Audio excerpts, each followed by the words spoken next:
Good morning. My name's Jim Murray, and I'm here to introduce the president of the university, Jim Ryan. Jim is an American success story, an adopted child from families without a history of higher education. He attended Yale University and then the University of Virginia School of Law. He then stayed here and taught at the University of Virginia School of Law for 15 years, rising to the rank of Associate Dean. Went from here to Harvard, where he was Dean of the Graduate School of Education, and then was recruited back here to be the 9th president of the University of Virginia. It's appropriate that Jim Ryan begins this morning's program because Jim is a change agent. And we have as our visitors, our guests today, 21 change agents from 16 countries.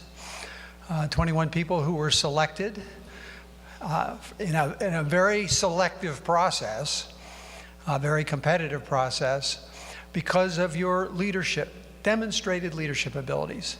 And it is our hope and intent that you return to your home countries as change agents as well.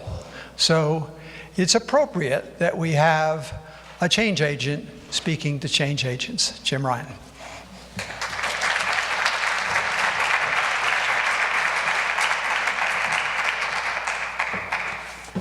Good morning, everyone. Welcome to Charlottesville. Thanks, Jim, for that introduction. And I also want to thank Jim and Neil Piper for their terrific work with the Presidential Precinct. And I'd like to thank Rick Goings and Tupperware for the support of the Global Leadership Forum, and also the CFA Institute for their support of this year's forum.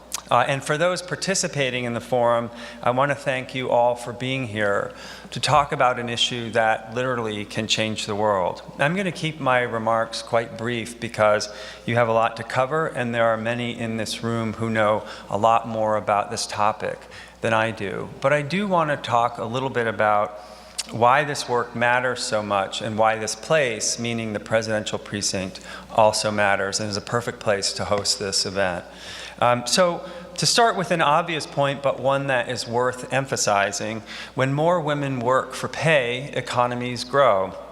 One study a few years ago by McKinsey found that if we could wave a magic wand and have women play the same role as men in the global economy, it would add $28 trillion to the global annual GDP by 2025. That's a 26% increase. To put this in perspective, it's the size of the Chinese and US economies combined.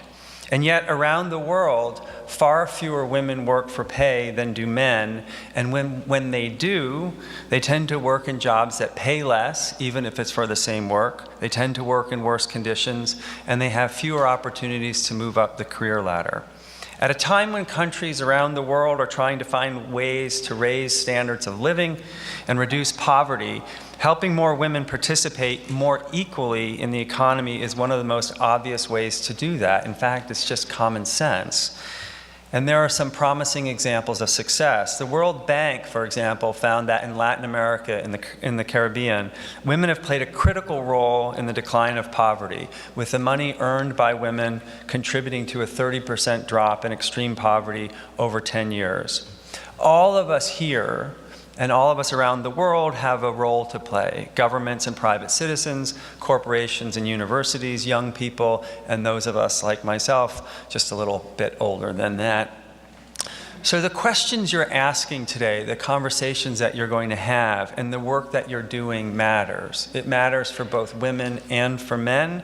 It matters for developed countries and for developing ones. And it matters for the world we live in now and the future we want to create for our children.